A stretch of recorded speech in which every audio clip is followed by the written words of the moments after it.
9:47 p.m. The gates creaked behind me as I stepped onto the grounds of the Harrowmore Estate. They said it wasn't just a house, it was a kingdom of its own, older than any map of this county. My job was simple, at least on paper. Caretaker, groundsman, night watch. I had been offered room and board in one of the side cottages, plus a monthly salary that seemed too good for a man who'd lost everything 2 months ago. The agency had said I was lucky. Most people never got called back after applying, but as I stood beneath the looming arch of twisted iron and the silhouette of the estate against the moonlight, I realized luck might have nothing to do with it. The Harrowmore family had owned this land for over 150 years. They weren't spoken of often in town except in whispers. Old money, strange customs. No one I asked seemed to know what had happened to the last caretaker, only that the position had suddenly opened. I hauled my duffel bag over my shoulder and walked up the gravel path, boots crunching against stone. The house rose like a mountain in the night. 3 stories, steep gables, and windows like watching eyes. The air smelled faintly of smoke and something older, like damp earth that had never dried. As I reached the front steps, the heavy oak door groaned open before I could knock. A man in a dark suit appeared, tall and gaunt, his hair slicked back as though he had stepped out of another century. His eyes seemed to flicker in the lantern light, golden, like an animal's. "Mr. Gray," he said smoothly, his voice low, cultured. "You've arrived right on time. The Harrowmore Estate values punctuality." "Yes, sir," I managed, my throat dry. He did not extend his hand. Instead, he stepped aside, allowing me to enter the great hall. The air inside was cooler than the night, carrying the faint scent of old paper, burning wax, and something metallic. That turned my stomach. The floor gleamed black marble, veined with red that looked disturbingly like dried blood. A grand staircase coiled upward into shadow, and portraits lined the walls, faces of pale men and women staring down, their expressions unreadable, their eyes too alive for paint. "You will meet the family tomorrow," the man in the suit said, his shoes clicking across the marble. "Tonight, I will explain the rules." He led me into a side chamber, lit by a single candelabra. A long wooden table stretched before us, and on it lay a sheet of parchment, thick and yellowed. The words were written in black ink, with a steady, practiced hand rules of service. Harrowmore Estate. I read the first few lines, my skin prickling as though the house itself was watching me. The doors must remain locked at all times after midnight. Do not open them, no matter who calls from outside. When the bells toll 3 times, you must extinguish all lights. Stand still. Do not speak until the ringing ends. Never enter the east wing. No exceptions. If you see shadows moving without light, do not acknowledge them. They thrive on recognition. Should you hear the sound of weeping in the walls, recite the Lord's Prayer until it stops. I swallowed hard, forcing my eyes to the last rule. You are forbidden from asking questions about the Harrowmore family. Curiosity is a disease that has no cure here. My pulse hammered in my ears. Is this a joke?" The man in the suit smiled faintly, though his eyes remained cold. "Mr. Gray, you were hired because you follow instructions. The rules are not suggestions. They are survival." I nodded, though every instinct screamed at me to leave. My legs felt like stone, rooted to the floor. "You will begin tonight," he said, sliding the parchment toward me. "Your quarters are prepared. Remember the rules, and perhaps you will last longer than the last caretaker." The words hung in the air like a blade. Last longer.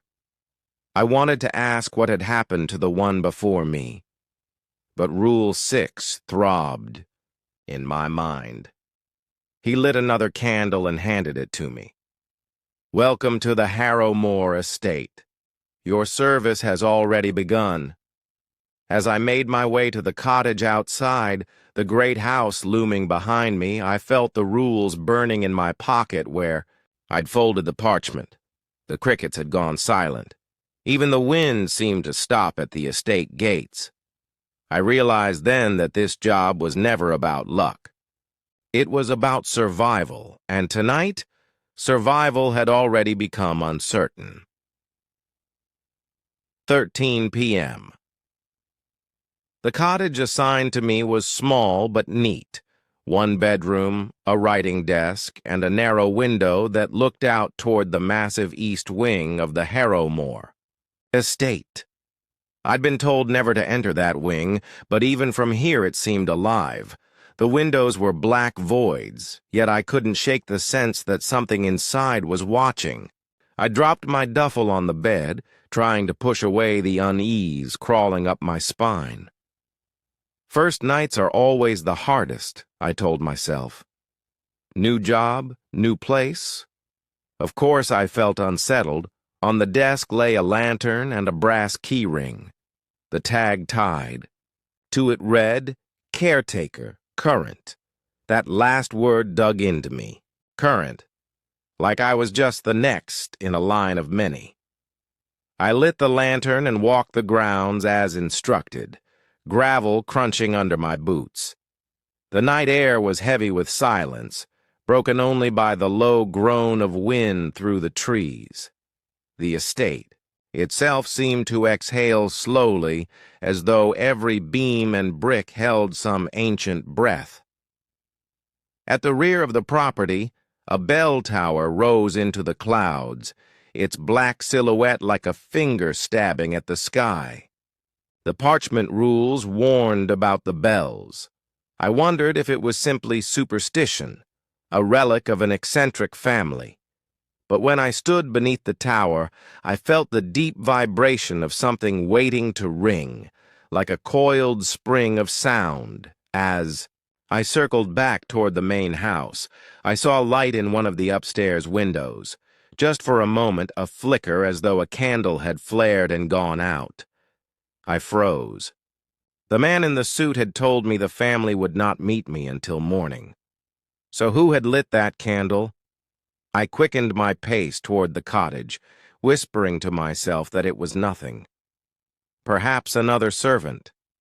Perhaps a trick of the glass. Inside, I closed the door, turned the lock, and set the lantern on the desk.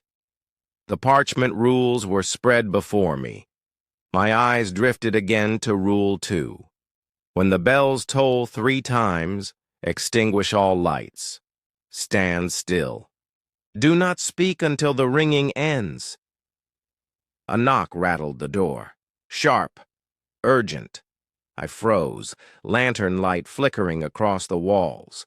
Slowly I moved closer, the wood vibrating beneath each knock. "Mr. Gray." The voice was soft, feminine, almost melodic. "Open the door, please." Every hair on my body stood on end. Rule 1 burned in my mind. Do not open the doors after midnight, no matter who calls from outside. I checked my watch. 11:59. Another knock. Louder this time. The voice pleaded again, more desperate. "It's so cold out here. Please, let me in." I gripped the brass key ring until it bit into my palm. My throat was dry, but I managed to whisper through the wood, "Who are you?" Silence. Then the voice returned, mimicking my tone perfectly. "Who are you?" I staggered back, hearts pounding. The lantern flame danced wildly as though stirred by breath. The bell tower groaned, and a single chime rolled across the grounds. Deep, vibrating. My bones seemed to rattle with the sound. The knocking ceased. The second chime followed. Deeper still. My lantern sputtered, almost snuffing itself out. By the third toll, the rules were screaming in my head. Extinguish the lights. Stand still. Do not speak. I blew out the lantern. The room drowned in blackness. My lungs burned as I clamped a hand over my mouth. For a moment, there was only silence. Then, soft footsteps moved past the door. Slow, deliberate, like someone dragging themselves across gravel. They stopped directly outside the window. I dared not look. My heart hammered so loudly I feared it would give me away. The weeping began next, not faint or distant, right there, seeping through the walls of my cottage. A woman's sobs, broken and jagged. Rule 5. If you hear the sound of weeping in the walls, recite the Lord's Prayer until it stops. The words fumbled out of me in a trembling whisper. Our Father who art in heaven. The weeping grew sharper, closer. It was inside. The walls now, fingers scratching along the plaster. Hallowed be thy name. The sobbing twisted into a laugh, high, wet, and wrong. Then it stopped, just like that. The silence that followed was worse. Minutes passed before I dared to relight the lantern. My hands shook so badly that I nearly dropped the match. The rules had saved me tonight. I knew that now, but the truth was far more horrifying, because if the rules were real, then the thing outside my door was real too, and it was waiting for me to make a mistake. A.M. Dawn crept slowly across the Harrowmore Estate. A gray light that seemed reluctant to touch the windows. I hadn't slept.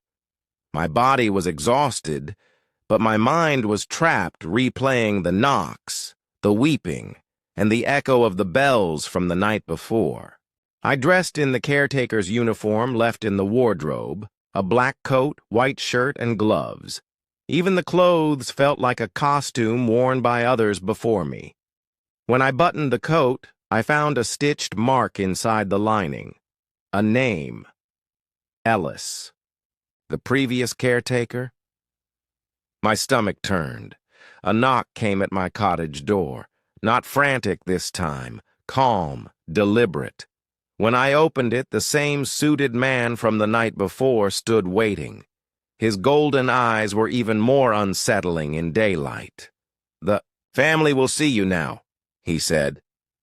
The walk to the main house was silent, except for the crunch of gravel beneath our feet. The estate looked different in the daylight.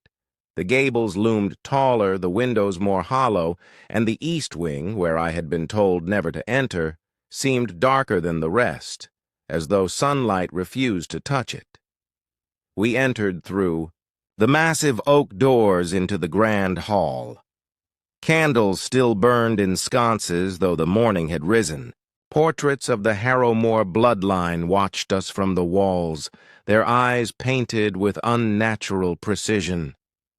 "They have rules as well," the man murmured as he led me toward a long dining chamber. "Do not speak unless spoken to. Do not sit until invited. And above all, do not look too long into their eyes." The doors opened, and I stepped inside. The dining room was lit by 100 candles suspended from iron chandeliers. The long table stretched nearly the length of the hall, its surface gleaming like still water. Seated around it were 7 figures, the Harrowmore family. The matriarch sat at the head, Her skin was pale as parchment, her hair black as spilled ink. She wore a gown of deep crimson that seemed to ripple like liquid whenever she shifted. Her fingers tapped the armrest, long nails clicking like claws. "Mr. Gray," she said, her voice smooth but sharp, like silk wrapped around a blade. "Our new caretaker." "Yes, ma'am," I replied, bowing my head. My voice cracked despite my effort. The others stared silently. One man in his 30s smiled faintly, revealing teeth filed to sharp points. A girl no older than 16 tilted her head unnaturally, studying me as though she could peel away my skin with her gaze. At the far end, a child no taller than the chair whispered something I couldn't hear, and the others chuckled softly, though the child's lips never moved. "You followed the rules," the matriarch said, her black eyes glinting. "Good. Most do not." The suited man bowed slightly beside me. "He survived the bells." The family murmured approval, like a chorus of insects hissing in unison. The matriarch gestured to the chair nearest me. "Sit." I obeyed, lowering myself carefully. The wood was cold, and the air grew heavier as though the house itself leaned in closer. "You must understand, Mr. Gray," the matriarch continued. "This estate does not welcome the unworthy. The rules are not tradition. They are law. Break them, and you will not only forfeit your position, you will forfeit your soul." A young man across the table leaned forward. His pupils were slit like a cat's. The last caretaker thought the rules were mere superstition. "We buried what was left of him beneath the orchard." The girl giggled, covering her mouth with a hand, too pale, too bony. "He screamed for hours." My throat tightened. But I forced myself not to look away. "Do you still wish to remain in our service?" the matriarch asked. Every instinct screamed at me to run. But the golden-eyed man at my side was watching, and the family's gaze pressed into me like knives. If I said no, I wasn't sure they would let me leave the room alive. "Yes," I said finally. "I will serve." The matriarch smiled, a terrible, thin curve of lips. "Good. Then you will learn the second set of rules, the ones we follow, and you will help us enforce them." From beneath the table the child whispered again, and this time the words reached me clearly. "Tonight, you will see what happens to those who disobey." The candles flickered violently, and for a moment the shadows on the walls twisted into writhing shapes. I blinked, and the room was still again. The family returned to their silent watching, but the words echoed in my skull. Tonight. Something inside me knew the Harrowmores weren't just wealthy eccentrics. They were something far older, far hungrier. And I had just bound myself to their house of horrors. 9:02 p.m. The second night at the Harrowmore Estate felt heavier than the first. I could sense it from the way the trees swayed without wind, from the way the bell tower loomed darker than the sky around it. The rules sat folded in my pocket, but I didn't need to reread them. Every line was branded into me after what had happened outside my door last night. I had just finished locking the cottage door when the golden-eyed man appeared without sound. He seemed to materialize from the shadows themselves. "Mr. Gray," he said softly, "the family requests your presence." Something in his tone told me it wasn't a request. I followed him across the gravel toward the main house. The windows glowed faintly from within, though no flames could be seen. The place seemed lit from something inside its bones. We entered through the side door, and I was led down a corridor I hadn't seen before. The walls narrowed as we descended a spiral staircase. The air grew damp, cold, and metallic. I could smell earth and blood. Torches burned along the stone walls, casting long shadows. We emerged into a vaulted chamber beneath the estate. Chains clinked faintly in the darkness. The Harrowmore family was already gathered. The matriarch stood in the center, her crimson gown trailing across the stones like spilled blood. The child perched on a chair too large for him, whispering words no one else seemed to hear. The girl with the pale, sharp face leaned against a pillar, eyes bright with excitement. At their feet knelt a man. His clothes were the same as mine. Caretakers, black coat, white shirt. His wrists were bound with iron cuffs that seemed to burn his skin.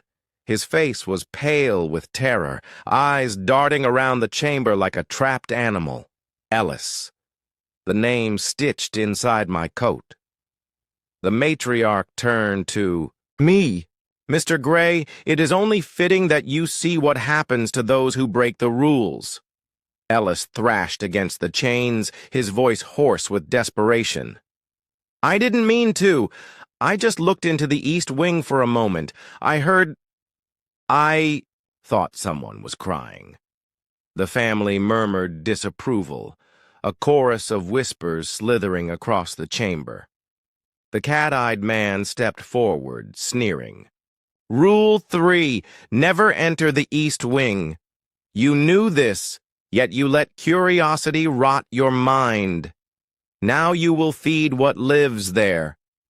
Ellis sobbed, shaking his head violently. No, please. I only wanted to help. There was a voice. It sounded like a child. The girl laughed, high and shrill. It always does. The matriarch raised her hand, silencing them. Her black eyes fell upon Ellis. Curiosity is the disease, Ellis, and you are already infected. The chains retracted suddenly, pulled by unseen force. Ellis was dragged screaming toward an archway carved into the far wall. The entrance yawned black, breathing a cold draft that smelled of decay. From its depths came a sound I will never forget. Not animal, not human, but something between. A guttural wail that vibrated in my chest. No. Please! Ellis clawed at the stones, his fingernails leaving bloody trails. Mr. Gray, help me! Please! I stood frozen, my body refusing to move. The golden-eyed man placed a hand on my shoulder, firm as iron. Remember the rules, he murmured. This is mercy. Ellis disappeared into the darkness. His screams echoed off the stone, rising in pitch until they snapped off into silence. The black archway rumbled as though something large moved behind it. Then the sound of chewing, wet, deliberate. The matriarch's lips curved faintly, satisfied. The east wing must feed. That is why the rule exists. My stomach churned, bile burning at the back of my throat. The cat-eyed man looked at me and smiled cruelly. Now you see. The rules are not chains, caretaker. They are salvation. The girl leaned close, whispering as though confiding in me. Don't break them, or you'll join him. I nodded quickly, unable to speak. The matriarch spread her arms, her gown pooling like blood across the floor. Let this be your lesson, Mr. Gray. The estate demands obedience. Disobedience is death. From the black archway came one last sound. Ellis's voice, broken and distorted, repeating words in a hollow whisper. Help me. Help me. But it wasn't him anymore. It was the voice of something that had swallowed him whole. The golden-eyed, Man's grip tightened on my shoulder, guiding me back toward the stairs. You see now why you were chosen, Mr. Gray. Not for your strength, but for your obedience. Remember this night. Remember the rules. As we ascended, the torches flickered violently, and I swore the shadows reaching across the walls were not ours. When we emerged back into the silent corridors of the estate, I felt the cold of the underground still clinging to my skin. Ellis's stitched name burned against my chest. His coat was now mine. And I knew if I faltered even once, my screams would echo in the East Wing next. 56 p.m. The estate was quiet. Too quiet. Even the insects had fallen silent, as though the air itself was waiting. I sat at the desk in my cottage, the lantern burning low, the parchment of rules open before me like scripture. Do not open the doors after midnight. Do not speak when the bells toll. Do not enter the East Wing. Do not acknowledge shadows without light. Pray when the weeping begins. Last night I had followed the rules and survived. Tonight would be no different, I told myself. Yet my hands wouldn't stop, trembling. The grandfather clock in the hall struck once, then twice, then thrice. Midnight. A chill swept the cottage. The lantern dimmed, though the flame burned steady. My breath frosted the air. The hairs on my arms prickled as a slow scratching began at the window. I turned my head and froze. A shadow moved across the glass, not cast by any figure, but independent, sliding, writhing, taking on shapes that were almost human. Long arms, a hunched back. A face pressed against the pane, though when I leaned forward, the glass reflected only myself. Rule 4 burned in my mind. If you see shadows moving without light, do not acknowledge them. My throat tightened. Every instinct screamed at me to move, to shut the curtains, to shout at whatever was outside. But I sat still, fists clenched on the desk, forcing myself to stare at the parchment instead. The scratching grew louder. The shadow pressed against the glass, elongating, stretching, as though it wanted to slip inside. My heart hammered in my ears. Sweat dripped down my temple. Then a voice whispered through the window, "Mr. Gray!" It was Ellis's voice, the caretaker I had seen dragged into the East Wing. I shut my eyes, gripping the edge of the desk until my nails bit wood. Do not acknowledge them. Please. Help me, the voice begged. They were wrong about me. I didn't break the rules. I followed them. You saw it. You know it's true. The shadow pressed harder. The glass bowed inward as though it were flesh. Not pain. Say something. Anything. Don't let me die in the dark. Tears stung my eyes. It sounded just like him.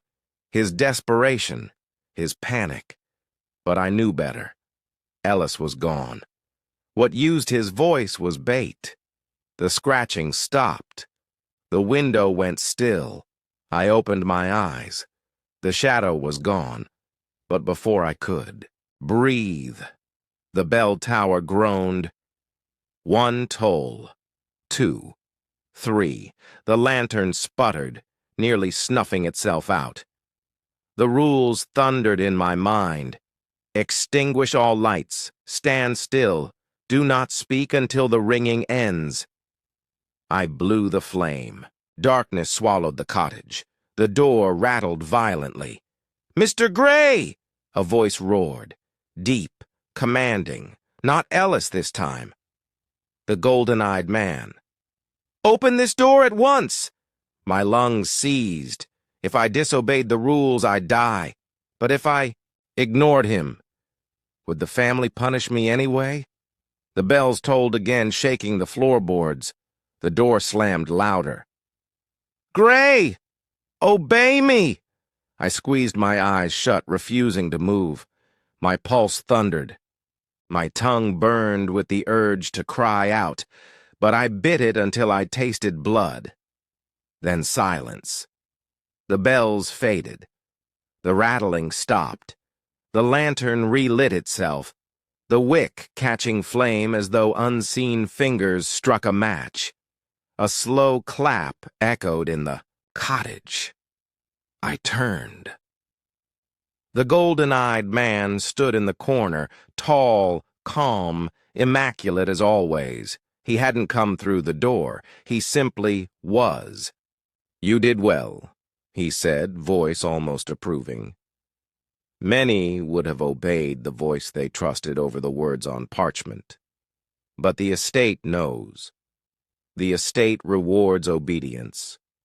He stepped closer, his shadow stretching unnaturally long across the floor. "But remember this, Mr. Gray, next time the voice may be your own." He smiled faintly, golden eyes glinting. Then he was gone. I sat trembling in the silence, the rules glowing in the lamplight as though etched with fire. I understood now.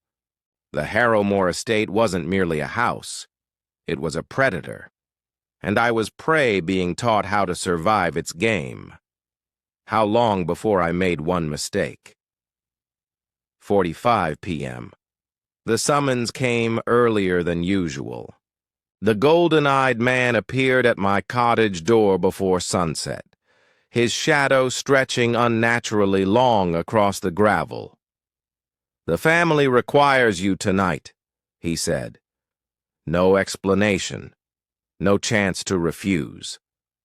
I followed him into the main house, every step heavier than the last. The air inside was thicker now, charged with something electric. The chandeliers blazed, though no servant had lit them, and the marble floor seemed to pulse faintly beneath my boots. He led me not to the dining hall, but to a set of double doors carved with strange symbols, spirals, eyes, and figures bowed in worship. As he pushed them open, a smell rolled out, burning wax, iron, and something sweeter like rotting fruit. The family waited in a long chamber lit entirely by candles, hundreds of them. Their flames bent in unnatural unison, all leaning toward the matriarch who stood at the far end. Her crimson gown shimmered as if woven from blood. "Mr. Gray," she said, her black eyes gleaming, "you have proven obedient. Tonight, obedience must be transformed into service." My stomach nodded. "What kind of service?" The cat-eyed man laughed softly, his teeth glinting. "You'll see." The matriarch gestured. Two of the family dragged something forward, an iron-bound chest, its lid carved with runes that made my vision blur. They set it before me with a thud that shook the floor. "Open it!" the matriarch commanded. My hands shook as I lifted the lid. Inside lay a mask, bone white, shaped like a human face but stretched, warped. Its eye holes were too large, its mouth carved into a permanent, hollow scream. The surface was stained in places with what I prayed was paint, though it looked far darker. "Put it on," the matriarch whispered. Every instinct screamed no, but my trembling hands raised it. The bone was cold, almost wet. As I pressed it to my face, the world shifted. The candle flames roared higher. The family's shapes blurred and warped, too tall, too thin, their shadows stretching far beyond their bodies. I could hear whispers. Hundreds of them, all hissing in my ears, words I didn't understand. The girl with the pale face giggled. "It fits him well. Now he sees." the child murmured, though his lips didn't move. The matriarch raised her arms. Tonight you will join us in the right of witness. You will not speak. You will not move. You will watch. If you break this command, the estate will consume you. The family circled around me, their movements graceful and predatory. They began to chant in a language I had never heard, voices rising and falling like waves. The air thickened until breathing felt like swallowing tar. From the far wall, a door opened without hands. The east wing. My blood turned to ice. Something shuffled out. Bound in chains, gagged, blindfolded, a man ragged and terrified. Not a caretaker this time, a stranger. His muffled screams tore at me as he thrashed against the family's grip. The matriarch's voice cut through the chanting. This man trespassed our land. He ignored the signs. Tonight he pays the debt. They dragged him to the floor before the archway, the same black maw where Ellis had been taken. The shadows writhed within, alive and eager. Witness, the matriarch commanded. I couldn't look away. The mask held me still. The chanting rose to a fever pitch. The chains writhed like serpents and dragged the man screaming into the dark. The sound that followed was indescribable, tearing flesh, gnashing teeth, wet ripping. My stomach lurched, bile rising, but the mask forced me to watch. The shadows surged outward, brushing against my legs. Cold seeped into my bones. Voices clawed at my ears, promising freedom, begging me to remove the mask. But I didn't. I remembered her words. Do not speak. Do not move. Only watch. When the screaming stopped, silence fell like a hammer. The shadows retreated, leaving nothing but blood on the stones. The family turned to me. You obeyed, the matriarch said, her voice echoing like thunder. You witnessed. You are now bound to us. She stepped close, placing one claw-like finger under my chin, lifting my face to hers. Her black eyes burned into mine. Break your bond, and the estate will take more than your life. It will take your soul. The mask loosened suddenly, sliding from my face into her hands. The world snapped back to normal, or what passed for normal here. The matriarch smiled, terrible and thin. You belong to Harrowmore now, Mr. Gray, and belonging is forever. 7 a.m. I couldn't sleep. Not after the rite. Not after watching a man dragged into the black maw of the East Wing while the Harrowmores chanted as if it were routine. Even back in my cottage, the mask's cold weight lingered on my face, though it was long gone. The estate was never silent. Not really. Tonight I could hear it breathing. Boards creaked not from wind or age, but in rhythm, expanding, contracting, inhaling, exhaling. When I pressed my ear to the wall, I swore I could hear a heartbeat buried deep in the foundation. I paced the floor, whispering the rules like a prayer. Do not open the doors after midnight. Do not speak when the bells toll. Never enter the East Wing. Do not acknowledge shadows. Pray when the weeping begins. The lantern flickered, though no draft stirred. Then faintly, I heard it. Whispers. At first I thought it was the wind, but as I stilled, the word sharpened. My name. Again and again. Gray. Gray. Gray. I clamped, my hands over my ears, but the whispers seeped through skin and bone. They were coming from the walls, the floor, the ceiling. The estate wasn't just echoing voices, it was speaking. The air grew colder. Frost feathered across the window. The lantern flame bent sideways, as if pulled toward the east wing. Rule 3 pounded in my skull. Never enter the east wing. But the whispers urged otherwise. Come see. Come know. I backed toward the door, but it wouldn't open. The lock spun uselessly under my hand, the key ring burning cold in my pocket. The estate wasn't letting me leave. The whispers rose to a chorus. My name layered in hundreds of voices, men, women, children, some weeping, some laughing, some screaming. The floor beneath my boots began to ripple, the boards softening like flesh. I staggered back, heart racing. My footprint sank into the wood. When I lifted my boot, the impression remained, not as a dent in timber, but as if I had stepped into skin. Then it pulsed. The house exhaled, and the lantern snuffed itself out. Darkness swallowed everything.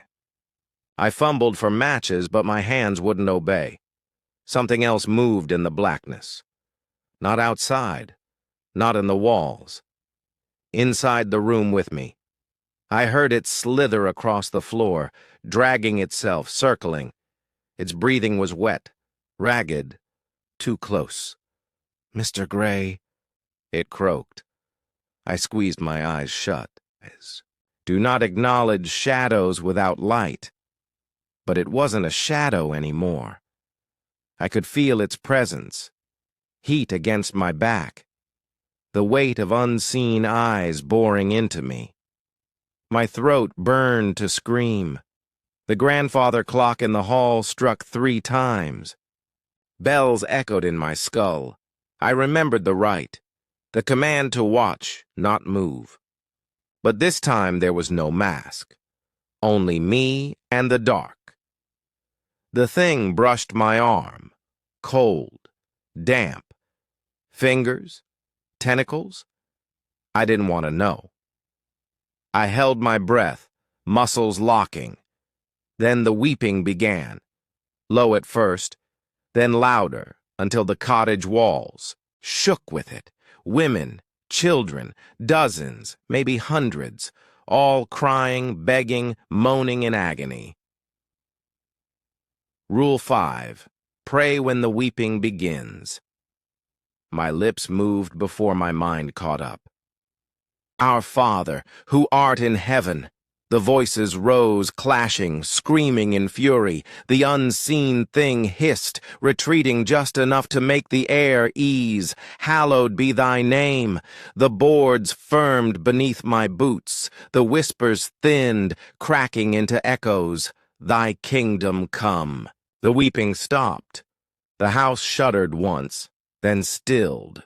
The lantern flared back to life on its own. The room was empty, but carved into the wood where I had stood were words I hadn't written. You belong to us now. I staggered back, bile burning my throat. My hands shook as I fumbled the folded parchment of rules from my pocket. New ink had appeared, fresh and wet. Rule 7. The estate chooses when you serve. You will obey. The parchment trembled in my grip as the truth sank in. It wasn't just the Harrowmore family binding me. It was the house itself, and it had added a new rule. 20 p.m. I sat at the desk in my cottage, staring at the parchment. The fresh ink of Rule 7 had dried to a dark brown, but I could still smell it, sharp and metallic like blood. The estate chooses when you serve. You will obey. My hands wouldn't stop trembling. I wanted to burn it, to tear it to pieces, but some instinct told me the parchment was indestructible, or worse, that destroying it would break me instead. A knock startled me. 3 sharp raps against the door, not frantic like the first night. Calm, patient. I froze. Do not open the doors after midnight, but when I checked my watch, it was still 11:21. The knock came again, louder this time. Then a voice, a man's voice, ragged with fear. "Please, someone, help me." I clenched my fists. It sounded real, too real. "Open the door," the voice begged. "They brought me here, chained me up, left me outside. Please, for God's sake." My throat went dry. The family. They had done this before. Another trespasser? Another victim? The parchment rustled on its own. New words bled into the page. "If he lives, you will be taken. If he dies, you will be spared." My chest tightened until I thought my ribs would snap. The estate wasn't just enforcing rules anymore. It was forcing choices. "Please." The voice outside broke into sobs. "I don't want to die out here. Let me in." I gripped the lantern so tightly my knuckles whitened. If I opened the door, I broke the rules. If I didn't, I condemned a man to whatever hunted beyond the gates. The knock grew frantic. Fists pounding, scratches clawing down the wood. "Don't leave me here!" I backed away, heart hammering. Sweat drenched my shirt. Then the bells tolled. 1, 2, 3. The pounding stopped. Silence pressed against the cottage. I held my breath, forcing myself not to move. The rules. Obey the rules. But then I heard him scream. It was no ordinary scream. It tore through the night like an animal being butchered alive. The sound rattled my teeth, ripped through my skull. The man's cries grew higher, sharper, until they cut off in a wet, gurgling choke. I collapsed to my knees, shaking, bile rising in my throat. The bells faded. Silence returned. The lantern sputtered. For a moment, darkness swallowed me. When the flame steadied again, the parchment had changed once more. "He is gone. You are spared." This time, tears burned my eyes. My stomach lurched. I had just stood by and let a man die. Maybe worse than die.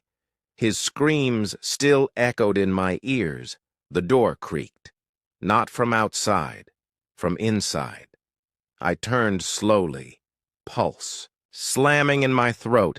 The lock twisted by itself. The wood groaned. And then, slowly, the door opened inward. On the threshold stood the golden-eyed man. His expression was unreadable, but his gaze pinned me in place. "You obeyed," he said softly. "You let the estate feed. Good." My voice cracked. "There was a man. He begged—" "Yes," he interrupted calmly. "The estate always hungers, and it will always choose. You cannot save them. You can only save yourself." I shook my head, nausea twisting my stomach. "Why me? Why not someone else?" The faintest smile curved his lips. "Because you endure. Others scream. Others break. You follow." He stepped closer. The lantern flame bent toward him, shrinking as though afraid. "That is why the estate keeps you, why the family keeps you." I staggered back. "I'm not one of you." The golden-eyed man tilted his head. In the flicker of the lantern, his shadow stretched impossibly long, reaching toward me like grasping fingers. "You will be," he whispered. Then he was gone. The door slammed shut with a thunderous crack that shook the cottage. The lock clicked into place on its own. I stood trembling in the silence, staring at the parchment. Another line of ink appeared at the bottom, the letters forming with a slow, deliberate crawl. Rule 8.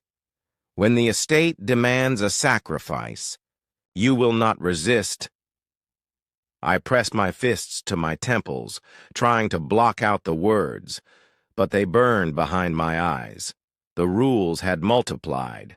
The house was making me complicit, and now I understood the terrible truth. The Harrowmores weren't the masters of this estate. They were its servants, and I was becoming one of them.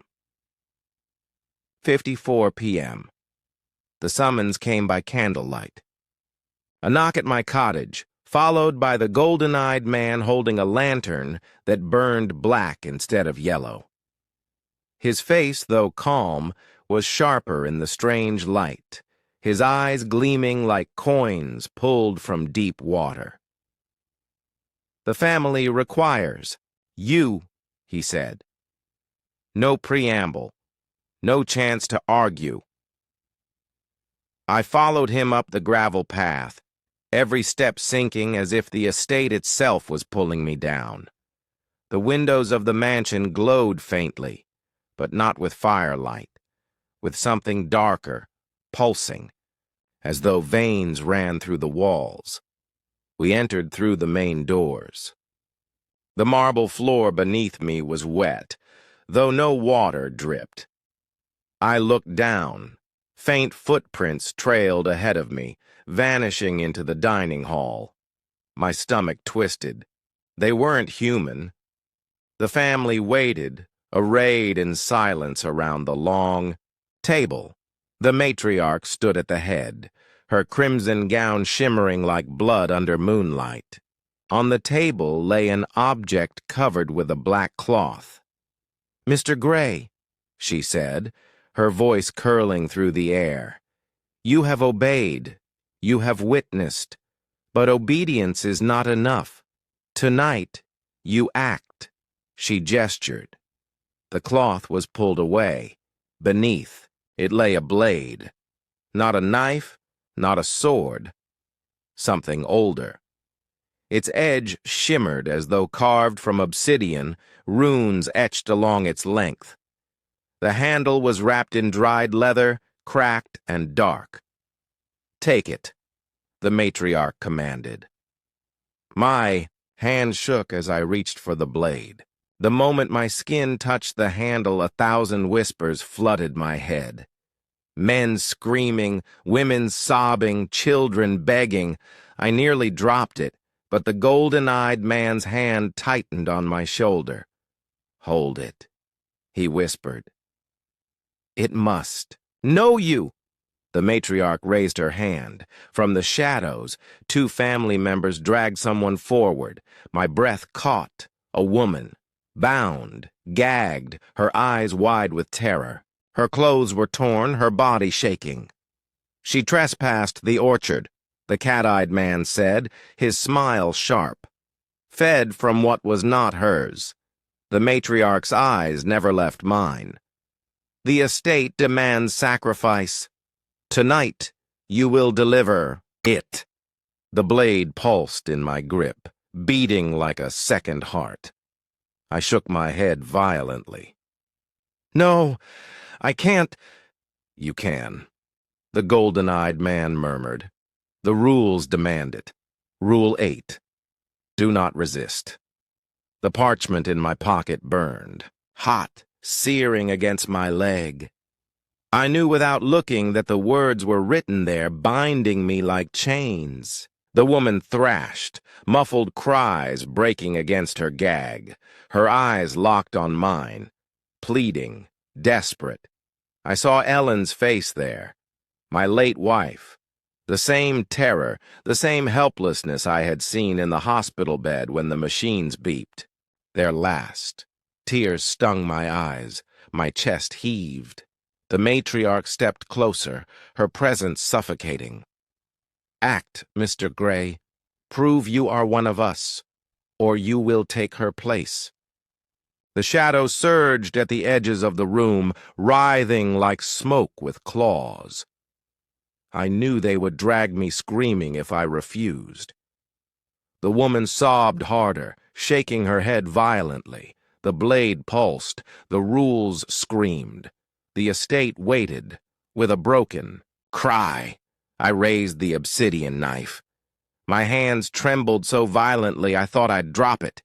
I hesitated, one final heartbeat, and then the golden-eyed man's whisper cut through me like steel. Obey. I brought the blade down. Her scream was muffled, sharp, and then cut off as the shadows surged forward, swallowing her body in a frenzy of black. The blade in my hand burned white-hot, then cooled instantly, as though satisfied. The matriarch's smile was terrible and thin. "Well done, Mr. Gray. The estate accepts your offering." I staggered back, bile rising in my throat. My knees nearly gave out. The blade clattered to the floor, but no one picked it up.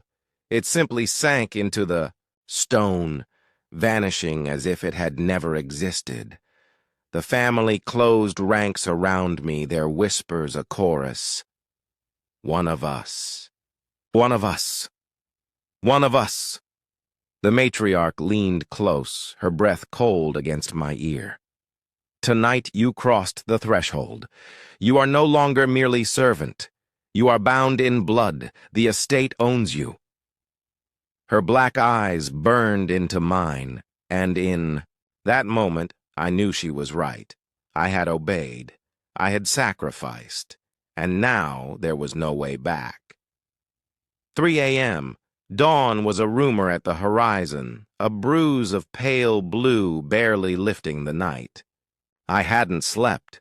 Not after the blade, not after the woman's eyes. The cottage felt smaller than a coffin, and the parchment on my desk pulsed like a heartbeat. New ink bled across the page, slow as leaking veins. Rule 9. When dawn approaches, ascend the bell tower when summoned. Rule 10. Speak no name when the bell tolls. Names bind. The door opened without a knock. The golden-eyed man stood there, lantern burning with that impossible black flame.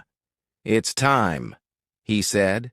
The air outside bit like teeth. We crossed the gravel in silence, frost crunching beneath our boots. The mansion loomed to our left. The east wing to our right was darker than the sky, as if the world ended at its eaves.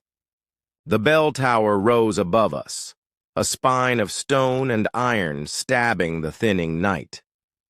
We climbed the spiral stairs. With each turn, the steps grew colder until it felt like I was ascending through bone. The golden-eyed man never looked back, but his shadow climbed beside us, longer than the wall allowed, jointed in the wrong places. At the top, a single iron bell hung from a cracked beam. The rope was black with age and slick under my hand, like something that had been fed too often. The family waited in the round chamber beneath the bell. The matriarch in crimson, the cat-eyed man, the pale girl, the murmuring child perched on, a ledge that seemed too narrow to hold him. Candles guttered in niches, their flames all leaning toward the matriarch as if drawn by gravity. She smiled when she saw me. That thin, surgical crescent. "Mr. Gray," she said, voice carrying like silk over a knife. "We come to the hour when debts are counted." "Debts?" My voice scraped my throat. "You have witnessed," she said. "You have obeyed. You have given blood. The estate has accepted your service." Her eyes darkened until they swallowed the candlelight. "But the estate is old. It remembers the old contracts. A witness who takes must be taken, unless another is named." The rope twitched in my hand. Cold bled up my arm. "Another," I repeated. "The rite is simple," she said. "When the bell tolls thrice, we keep silence. We speak no names. We allow the estate to choose. If a name is spoken, the estate takes the named." Her smile widened. "That is why we do not speak." Rule 10 burned on the parchment in my mind. Speak no name when the bell tolls. Names bind. Not superstition. Law. I looked from face to face. The cat-eyed man's grin was all teeth. The girl swayed on pale legs like a delicate blade. The child's lips did not move, but I heard him whisper anyway. He already knows. The golden-eyed man stood beside me, gaze unreadable, lantern steady as a star that had died but refused to admit it. "What happens to me?" I asked. The matriarch's black gaze slid to the east wing. "What happens to all who owe more than they can pay?" A gust shoved through the tower. The bell groaned. The golden-eyed man leaned close enough that I felt cold radiate from him. "The estate will take something at dawn. It prefers what obeys." "And if I don't?" I whispered. He didn't answer. He didn't need to. I had seen Ellis. I had seen the woman. I had seen the black maw of the east wing flex and breathe. The matriarch lifted her hand. "Begin." I pulled the rope. The first toll rolled across the estate like thunder crawling on its belly. The stones shivered. Below, the east wing seemed to inhale. The rule struck like lightning. "Stand still. Speak nothing. Names bind." I pulled again. The second toll arrived like a wave hitting bone. Shadows crawled up the walls, swarmed across the ceiling, pooled at our feet as though our bodies leaked darkness. The cat-eyed man shuddered as if savoring a pleasure he didn't deserve. The rope burned my palms. One toll remained. One rule between me and the mouth in the wall. The matriarch's lips moved, but no sound came. The family's eyes brightened, a circle of animals waiting for the trap to spring. The golden-eyed man did not blink. The parchment throbbed in my head. Names bind. Speak no name, but rules were bars, and sometimes bars could be turned into levers. I took a breath so deep it cut. The third toll climbed the bell, gathered itself, and leapt. As the iron sang, I broke Rule 10. "Agatha Harrowmore," I said. Her true name. The one carved beneath the oldest portrait in the hall, the plaque no one ever dusted, the letters almost lost beneath candle soot and years of looking away.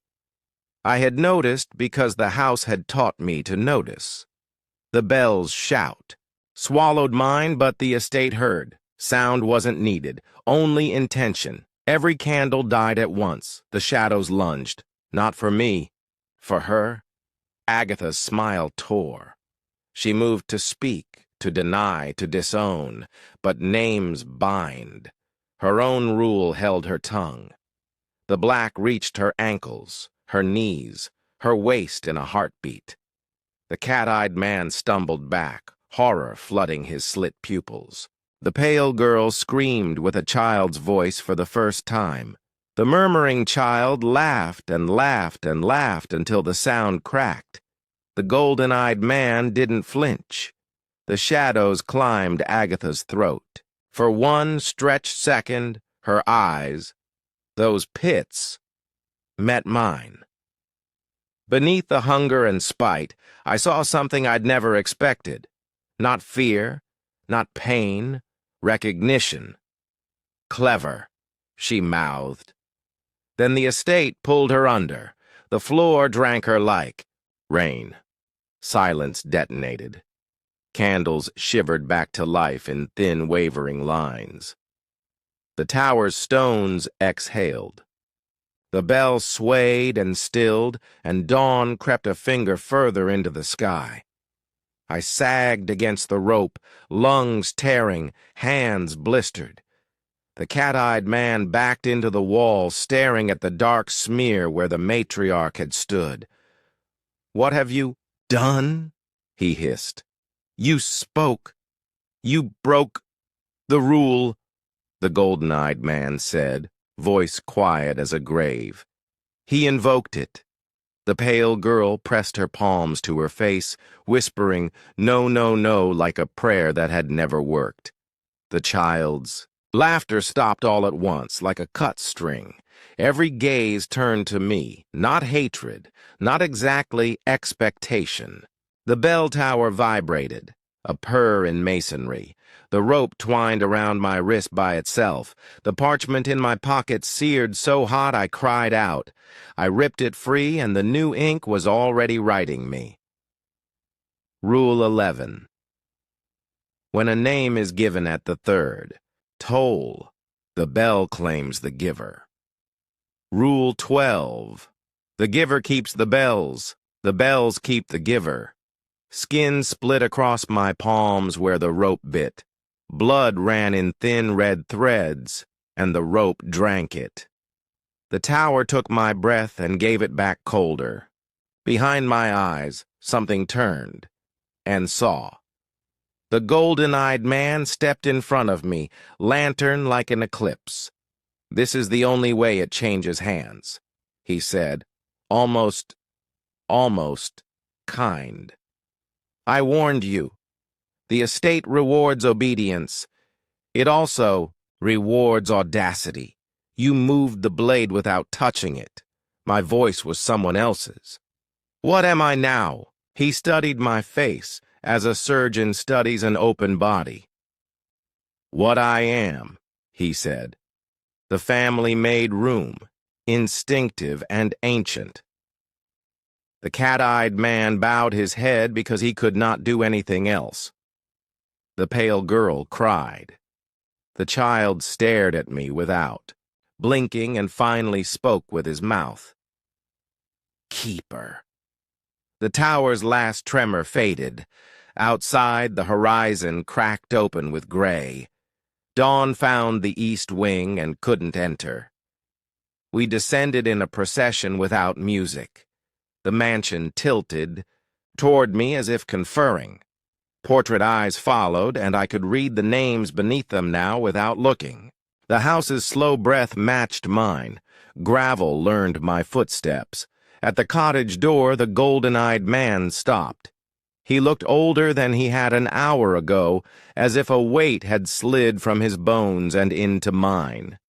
"You rang for me once," he said. I frowned. "I never—" "Not like that."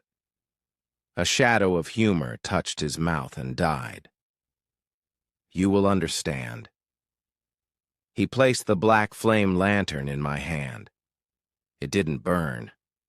It didn't warm. It recognized me. He stepped back into the failing night, and for the first time since I had arrived, he looked small.